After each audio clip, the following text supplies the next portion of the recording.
While we do not know who will be joining new head coach Ben Johnson, Chicago Bears head coach Ben Johnson, staff, offensive staff, or coaching staff, we do know who's not coming back as he made a few changes already. We know who's not coming back. However, we're going to discuss who they should be bringing to Chicago Bears right after the intro. You are now tuned in to Chicago Bears Central, your number one place for all Chicago Bears news and content.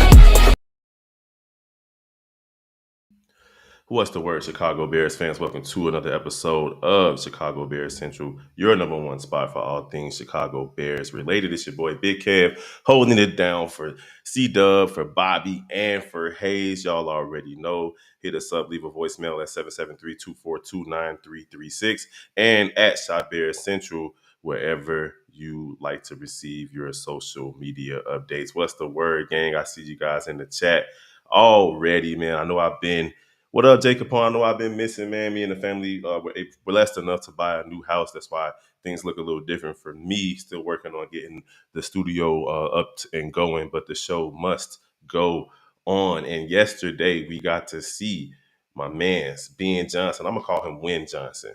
I'm gonna call him Win Johnson. But we got to see his press conference, and I was impressed. What's up, Lonzo? I was impressed, man, with what the man had to say. And I feel like he is a leader of men already, and it's going to take a lot more than just him, though. He's going to have to surround himself with other leaders of men, preferably other head coaches or people who have head coach experience, which is what he expressed yesterday. But first things first, we already know interim head coach Thomas Brown, interim offensive coordinator Chris Beatty, O-line coach Chris Morgan, quarterback coach Kerry Joseph, and defensive coordinator Eric Washington will not be retained by the Chicago Bears and Ben Johnson. So those guys have been given their walking papers, and I think that's good. Just get it out the way early, rip the Band-Aid off, let those guys know it's time to go. They got their walking papers, and just give them all an opportunity to catch on with another team. So let us know how you guys feel. What's happening in the chat? How y'all feel about the people that have been let go already? It's been, Bears fans and pundits alike have been kind of speculating that Thomas Brown might be retained because of the relationship that he had with Caleb Williams, but he's out of there. And it's kind of interesting for Thomas Brown because he had the same situation in Carolina, if I'm not mistaken, in which he was the offensive coordinator, and then he became the interim head coach, and he ended up getting let go. From there, he came over to the Chicago Bears and had the same situation. What are the odds? What are the odds? What are the odds? But hey, he's getting the valuable experience, and it seems like the NFL is kind of going on a youth movement approach with younger coaches, younger head coaches. So I think he's going to get his shot eventually. Simo is gone. Yeah, finally he's gone. Now it looks like the Bears will probably be retaining um, the special teams coach, but they might not. It depends on how things go there. But all those other guys have been let go, and I'm right there with you, Husani. Start fresh. Start fresh. Get rid of all these guys. Let's do a complete culture change. So I want to talk to you guys today about the culture of the Chicago Bears and what it's going to look like with Ben Johnson as the head coach. Now, all the other guys have been able to jump on here and express how they felt or how they feel about the new hire. And me personally, I think the Bears finally got something right. I feel like they got it right. I feel like they went and got their guy. There was no waiting. There was no sitting back and wondering what's going to happen. It's almost as though the Lions lost at 9 o'clock and they were hiring Ben Johnson at midnight. So that's what's up. They got him into Hallis Hall early on Monday. He arrived to a standing ovation. I like that. I like the fact that the Bears are ready to receive him with open arms. And he said all the right things in the press conference. A couple of things that stood out to me in his press conference is when people were asking him about why he came to Chicago. First of all, he just likes the city. And the fact that he likes the city means a lot. He wants to raise his family here. Those are his words, not mine. He does have young children. He does have a wife. He's in his late 30s, and this guy, he believes in the city of Chicago as a place to raise a family, so that's a good thing. And for whatever reason, he believes in the the ownership. He believes in the front office. Now I know that we as fans have soured on the front office lately, but at the end of the day, whatever they said to him and his team in that Zoom meeting was enough to sway him away from the division rival Detroit Lions to come over here. And speaking of division, I love the fact that this man is up to the challenge. Like, he wants the challenge of coming in and becoming the person that turns this team around and leads them to not just NFC North prominence, which is big in and of itself because Minnesota's pretty good, Detroit's pretty good, and Green Bay is pretty good. But he wants these guys to be NFC prominence and get to the point where they win a Super Bowl. And he is not shying away from the challenge. The fact that he looked at the players, I think Cole Kmet, Caleb Williams, Rome Odunze, were in attendance for this meeting yesterday for the introduction, and told them to get comfortable with being uncomfortable straight to their faces. I really, really like that he had that to say. Plus the fact that he's not just going to come in and with his playbook and expect to just push it on to the Bears and expect them to learn it and do it his way. He wants to break it down to the studs and start fresh with a new playbook that is conducive to his personnel, his player personnel. So I'm excited to see the type of relationship that he and Caleb Williams are going to build together. It's going to be a little bit different from the last two offensive minded coaches that we had in terms of Shane Waldron and Matt Nagy. Both of them were pretty stern, and they both wanted to do things their way and force players to fit their mold. It seems as though Ben Johnson is coming to Chicago with a mindset of working together and creating some type of symmetry with his players as opposed to the other way around. So we're going to get to the Mr. Washington, to the coordinator options in a second. So yeah, those are the things that I liked. I liked a lot of different things from the press conference, but I really enjoyed those things, and the fact that he was able to kind of troll us in regard to like the plays that he called when he was in Detroit. That one play where it looked like they fumbled the ball, did the fake fumble fall touchdown play. So that was pretty cool. And of course, he didn't really say, "Oh, we're gonna beat the Packers and we're gonna take the North" and all of that, but he did say he enjoyed defeating Matt LaFleur twice a year. Now, as far as the next defensive coordinator, it seems as though the Bears, there you go, Miguel, are looking at Dennis Allen from the Saints, and honestly, Dennis Allen would be a pretty good pickup for the Chicago Bears. They actually they did have two former Saints coordinators interview with the Bears, and Dennis Allen was one of them, and he's now the leading candidate to be the defensive coordinator. Let me see if I can find any stats on like what type of defense he runs. He didn't do well as the Saints head coach or with the Oakland Raiders, but let's see, what type of defense does he run? All right, so he does run a 4-3 scheme, and that's not too much different from what the Chicago Bears already do. The recent results for him last year, Saints were ranked defense eighth in points and 13th in yardage. In 2022, the defense checked in, finishing the year allowing ninth fewest points and fifth fewest yards. So from 2015 to 2023, the years in which he was running the defensive coordinator or head coach, the Saints had 7 seasons in which they ranked in the top half of the league in scoring defense, including 5 top 10 finishes, 6 years where they finished in the top half of yards, including 3 top 10 finishes, and 5 seasons in which they finished in top 10 in takeaways. So that's pretty damn good. That's according to Bleacher Nation. So if Dennis Allen were to come over to the Chicago Bears, it's looking like they're going to be running a 4-3, trying to hold teams to not many points and not many yards and getting takeaways. And that's Chicago Bears defense. So yeah, I like that. As far as offensive coordinator is concerned, they wanted to go and get the current offensive line coach from the Detroit Lions, but it's not looking like he's going to come over. So that's not a bad thing either. Like, I mean, this guy's he's looking to be an offensive coordinator. He's probably going to become an offensive coordinator in Detroit. So it is what it is. But he was looking at uh let me see what's his name.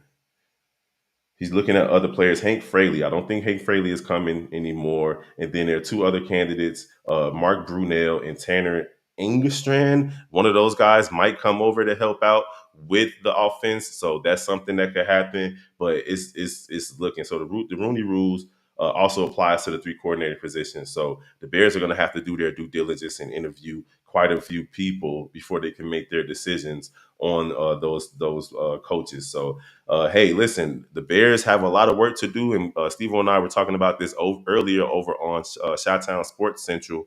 If you're not following Chi-Town Sports Central, go ahead and hit that up, hit that like button over here as well. But we were talking about how important it is for the Chicago Bears to hit on every decision moving forward. I believe this is a hit with Ben Johnson, but they're going to have to hit on OC, DC, special teams corner. They got to hit on all three phases of the ball. Quarterbacks coach, everything has to be in unison. And then they're going to have to hit on 8 OTAs, training camps. They're going to have to hit on everything preseason, everything's of course free agency, the draft, every single thing the Bears do moving forward are going to have to be basically batting it out of the park because, frankly, the way that Ben Johnson is approaching it is that he believes the Chicago Bears can compete for a playoff spot in 2025. He's not coming here expecting the Bears to take 2 or 3 seasons to get the ball rolling. If you listen to his press conference yesterday, he believed that they have the talent here right now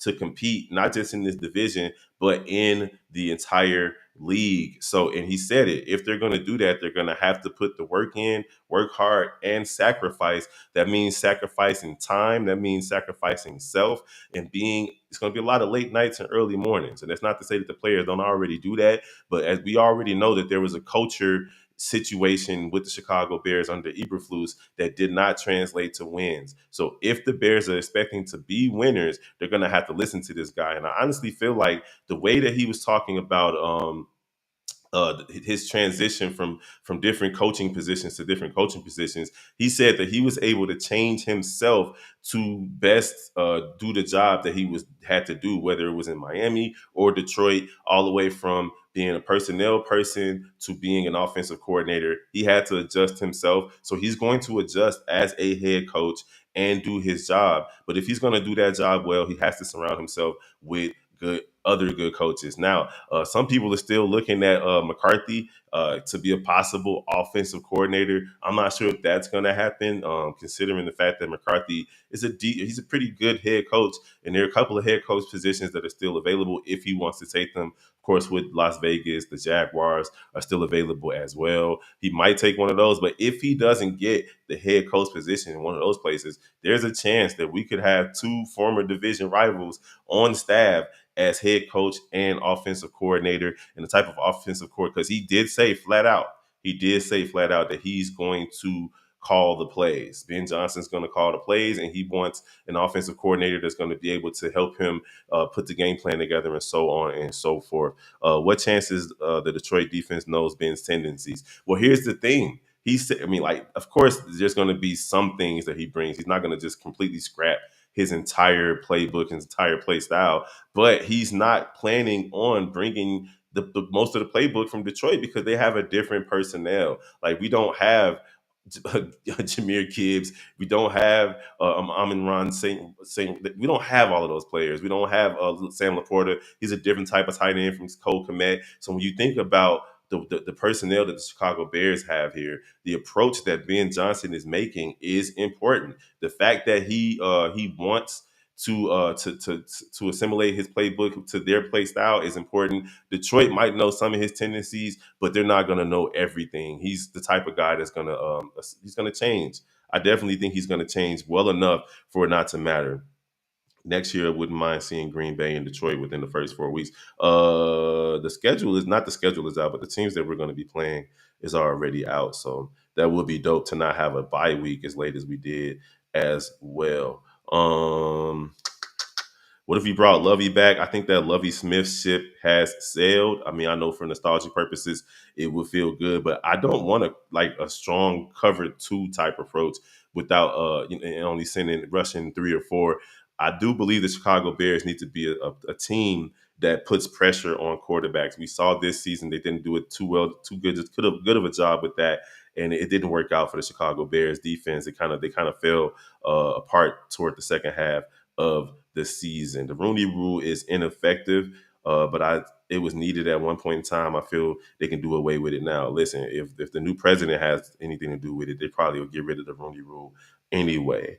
We all know the main reason Johnson came here is because of talent. Vegas doesn't have what we have. I look forward to seeing him use it. Absolutely. Everybody else's ops right now is all about the Chicago Bears. Um, Let's see what else we got. We appreciate you guys for joining us. Hit that like button. It's your boy Big Kev standing in for my man C Dub, Bobby, and Hayes over here on Chicago Bears Central. You guys can follow me over on Chicago White Sox Central and Chi-Town Sports Central and NBA Central. He's already said that they will look at the O line and fix it. Listen, that's the most important thing. If we're going to look at the draft and free agency now, it's already difficult enough to find good offensive linemen. If you can find a solid one in free agency, and we're not talking about Nate Davis because that dude was a problem. But if they can go get a solid offensive lineman in free agency and two solid offensive linemen in the draft, the Chicago Bears could really turn their favor around, their fortune around to a favorable situation. And I believe that that's one thing as we go back to his Detroit days, that he will try to implement here. I think he talked about it yesterday. What up, V Dog? He did say that he wants to kind of build the offensive line the same way that they did in Detroit. Appreciate you, Anthony, big homie. Yeah, man, it's an adjustment. Buying a home. It's intimidating until you get the wheels rolling, and then when you start to realize all the benefits of trying to get to that new adulthood. That's what I told my brother-in-law about it. You just feel like a true grown up when you own your own home. But it's already been problems, man. From day one, we've had problems at least once a day. But it is what it is. What up, V Dog? Let's see what you had to say. We got to see wins on the field, no doubt. But I'm happy as hell that Chris Morgan garbage ass is out of here. Simo is out of the building. Hey, Simo was solid when we had Justin Fields to hide behind because the Bears running backs definitely benefited from Justin Fields for sure. um, Proposed and Ben Johnson scouting O line will be key, and like y'all have mentioned, maybe the best veteran center signed could help. Absolutely. What up, Crimson? He says, I think the coaching staff is going to be a big factor. Having talent is important, but you really need coaches that can develop the talent. Oh, that is beyond important. Because again, Ben Johnson cannot do it alone. We've seen coaches come in here and try to, allow them, like John Fox is trying to do it by himself. You can't really do that. You got to have a strong team around you for sure. Like just like over here on this network, we can't do it by ourselves. All of us have to help each other. We're each other's crutches when somebody falls. The center from the Falcons is a mauler. He needs better technique on pass blocking, but he is filthy on the run. Well, I have to tell you this, Anthony, big homie. If he's not a good pass blocker, I don't want him. I'm gonna be honest. I mean, I like to see somebody that's dope on the run, but you got to protect Caleb Williams after taking almost a record amount of sacks this past season, and that's just not good enough. I like him too. I like what you're saying about Buddy, but if he can't protect on the on the pass, no thanks. I can see them drafting Caleb's center from USC later in the draft too as the future, maybe. But again, I don't want to see another project. Ryan Poles has had too many swings and misses on projects, and I'm not trying to see that. I want to see somebody that's going to come in and be able to play, not necessarily from day one, but play in the season. Khalil Mack did say that he wants to play, but I don't know about bringing Khalil Mack. I definitely enjoyed his time as a Chicago Bear. If he does come back, then I can rock his jersey again because I got a Khalil Mack jersey. Let's see. I think we might trade down a little bit in the draft. A lot of good interior offensive linemen in the third round and in the second round. But the Bears do have those two high second round picks. I think they have the first and the third, or the first and the fourth second round pick. this upcoming draft. So I believe that's where they're going to address their offensive line concerns, but that remains to be seen. We need dogs. Simple as that. You right about that, Jacob Hone, the Don. We need you out there, my guy. Go ahead and jump on the O line. Rob Anto tackle has to be the 10th pick or whatever they trade down to, if not too far back from 10. I'm of the belief that they should definitely go offensive line or defensive line, both of them in the trenches. If you got the best defensive tackle or edge rusher available, because you see what happened with them not going for Jared Verse, right? Jared Verse was the only Pro Bowl rookie defensive player in the draft, and the Bears passed up on him. So if you can get a strong edge rusher or defensive tackle, that'll be solid. But also offensive line would be good at the 10th pick. But that again, offensive line is so hit or miss. If their value is not a first round, I wouldn't reach too high on them, honestly.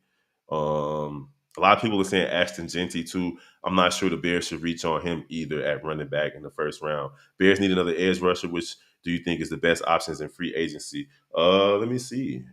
Let me do some quick research and then I'll get back to you on that one. And then V Dog. Let me hold on real quick. Let me see. Free agent edge rushers. You say I'm one of those type of nerds. Edge rushers 2025. Do do do. They got the top 100 players overall. I don't want that. I want the edge rushers. So Trey Smith, is a guard for the Kansas City Chiefs. If the Bears can get somebody like that, but he's gonna want 20 million plus a year. I doubt that Kansas City gonna let him go. But if they do, the Bears definitely need to go after him. Bears also need secondary help as well. If they do get rid of Keenan Allen, they could go after Chris Godwin. Khalil Mack is an edge rusher, but he's older. I wouldn't want to get him. Amari Cooper is going to be free as well. So that's somebody to think about. Sam Darnold, he's probably Josh Sweat from the Philadelphia Eagles. How old is this kid? He's younger. Um, and he can definitely play. So you might want to look at Josh Sweat out of the Philadelphia Eagles. I'm just looking at this list right here. Hassan Reddick from the New York Jets was somebody that we were thinking about a couple of years ago. So he's available. And then that's about it as far as people. And then you got Malcolm Kuntz from the Las Vegas Raiders. So yeah, there are a couple of edge rushers that are out there that the Bears could definitely be looking at. V Dog says, I could see this offense clicking immediately. He has tons of experience with that side of the ball. Not gonna lie, I forgot he was in Miami before Brian Flores came. He coached various position groups. Oh yeah, the offense could click immediately. That's what we're hoping. That's what we're hoping. But again, as Bears fans, we've been burned too many times to get too hopeful. I hope they can sign Trey Smith. And the big homie says the theme for this draft should be for the trenches. Absolutely, they need to get tattoos or T-shirts or something for sure. That was on the offensive coach. I feel like Darnell Wright took a step back this year. He absolutely did. He absolutely did. I think Darnell Wright's going to be okay though. They can definitely fix that. Can Booker take a step forward maybe next year because he didn't really do much, too little, the little we saw.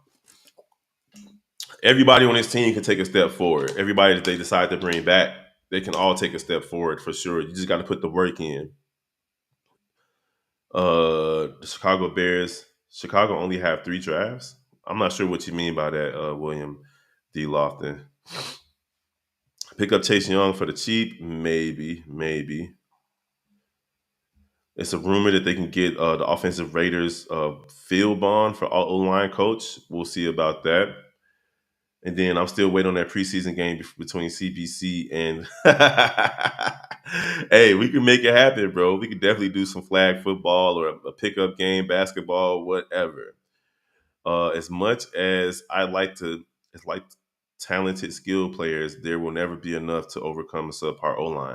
Absolutely. And if the Bears learn anything this year, it's exactly that, Crimson. It's exactly that because they decided to keep the pick and they picked Caleb Williams, which could have gone either way. They could have gone with Jaden Daniels. They could have traded the pick and win with Justin Fields, but that's all in the past. But Roma Dunze, while he's probably going to be really good, the Bears had so many opportunities to do something different there instead of just going with the offensive player. And it could hurt them or it could help. We're going to see how it goes in the future. With the injury history to Braxton Jones and Darnell, they definitely need a starter and backup tackle for sure. For sure. What up, Deontay? Good to see you too, man. I'm back in the fold. I still got work to do in this office, but I'm definitely gonna keep it moving, man. The show must go on, so you guys are gonna see me way more often. Moving is no joke. I had to move a king size bed by myself last night to put out for the garbage to take. It was heavy. The other sweat is available, I believe, from Philly. Is an edge, and he will be a free agency. I think I did just say that. Yeah, you're right. And then before we get out of here, we hit a couple of more comments. Appreciate y'all for rocking with me, man. I don't do this too often over on here. This channel, you will see me over on different other channels, Chicago Bulls, but you can follow me on Chicago White Sox Central. It's a new page that we created. We separated the Cubs and the White Sox channel. So Chicago Cubs Central is still holding strong over there. Chicago White Sox Central is brand new. Even though the White Sox aren't that good of a team, we will be providing you guys with daily content. So if you haven't followed already, just type in Chicago White Sox Central and follow your boy. I got 2 episodes up this week already. BJ coached him in Miami. Y'all need to be worried about winning the chip instead of dick riding Green Bay. Ain't nobody dick riding Green Bay. Why would you even come in here and say that? Like we're excited about having a new coach. We're excited about who we could be adding as potential staff members to this coaching staff, and we're excited about what type of players we can add in free agency and through the draft. Nobody's thinking about Green Bay. Like, what are you talking about? In fact, you're the only person who said something about Green Bay, so you defeated your purpose, William D. Lofton Sr. You're dick riding Green Bay right now. Take it out your mouth, my guy. Husani, St. Brown said give him a call. We'll see. We will see. What's more realistic, an edge in a draft or free agent? Both of them are realistic, to be honest. Honestly, it's probably in free agency. I doubt that they're gonna go with an edge rusher in the draft. They still got the guy they drafted out of Kansas who had a strong camp and was a fan favorite in preseason. I can't think of his name right now, but they still got that kid on the edge, so they're probably gonna develop him a little bit more. Miguel, Kevo, you need to go on the podcast more. But yeah, man, I've been moving. It took us a while, man. My wife and I moved into a new house, so I had to take the last couple of weeks off. But yes, now I have a true dedicated space. When you guys were seeing me before, I was in a shared space, so like I wasn't able to do it as much as I would have liked to because there was always somebody around. So now I have a space where it's just all on my own, and you guys are gonna see me every day. So don't worry about it. I'll be here. I do love the fact that everybody in the building, top down, acknowledged their past failures over the last several years, and they're all committed to doing business differently, from George to Warren to the HC. Yes, the fact that they're paying this man $13 million is enough to let me know that the ownership is finally willing to listen to Kevin Warren, who's probably telling them, y'all got to start spending money if you want to win. So if only the Chicago Cubs, Chicago White Sox, Chicago Bulls can follow suit, but we will see. Because I'm tired of seeing our major market of Chicago, playing down to mid-level market, small market values. A lot of cap space. Yep, 66 million, 66 million. Literally everyone regressed this last year, with the exception of Caleb Williams, because it was his first year. So all he was only he went out there and broke records. So hopefully next season he doesn't regress. Yeah, Khalil Mack, who knows? Hire Lovey Smith, we already covered that. Nah, that's in the past. Before we get out of here, a couple more comments. I wouldn't mind seeing Krutz work with the O line during rookie minicamp. I think that bridge is too far gone, as far as Olin Krutz is concerned, because of the fact that the Bears offered to pay him like an hourly wage to come work with them, like $15 an hour or something like that. Like, that's no joke. Like, Google that. The Bears offered that man an hourly wage to come work with them. A Chicago Bears Hall of Famer, Chicago Bears great, Olin Krutz. So I don't know if that'll happen, Shadow. Rob says, if the Bears took Jaden, he would have had the same year. Probably not. If Washington takes Caleb, do they go this far? Maybe. Yeah, who knows, man. I like the fact that Jaden uses that virtual reality thing, though. I think that's helped him a lot, honestly, and other teams should adopt that type of program. Would have liked to keep Reddy Stewart, to be honest. He can ball. You absolutely right about that, for sure. Don't feel bad. I just moved to California King bed to the garbage this morning. Yeah, that was rough. What RB running back do you like in this draft? I do. I do like Aston Genty, but again, like I think running backs. I hate to say it this way, but you can draft and develop pretty much anybody at the running back position. We've seen the Bears do it throughout history.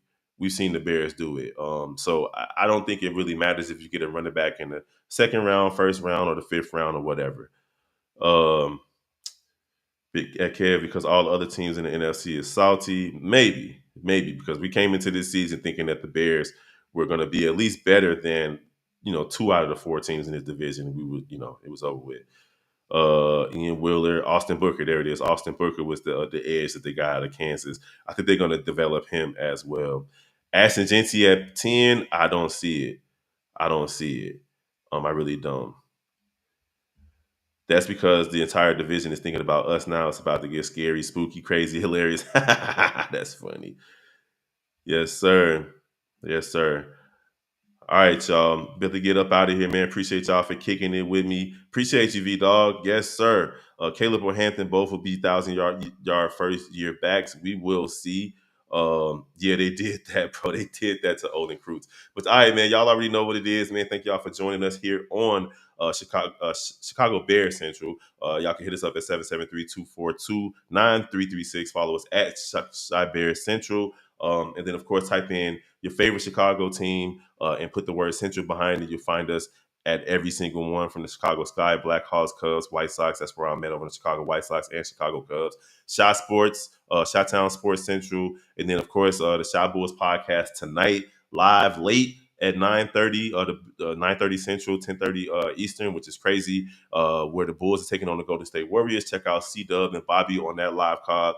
Steve-O and myself might pop in and out if I get off work on time. And then, of course, NBA Central, where Hayes is doing a great job over there holding it down. Appreciate y'all for rocking with your boy today. You will see me. More and more. Appreciate you guys for wanting to see me more too. And I'm gonna holler at you guys later. Don't forget though, follow Chicago White Sox Central. That's where you'll see me every single day. Holler at your boy. Peace.